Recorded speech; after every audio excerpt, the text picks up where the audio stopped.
وقل رب أدخلني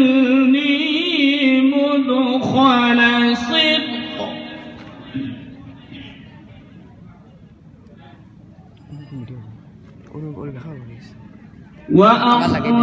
وأخرجني مخرج صدق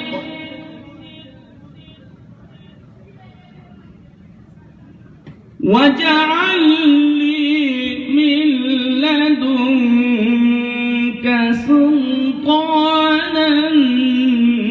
نصيرا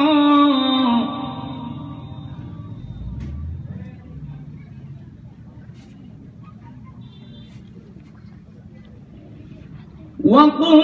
رب أدخلني مدخل صدق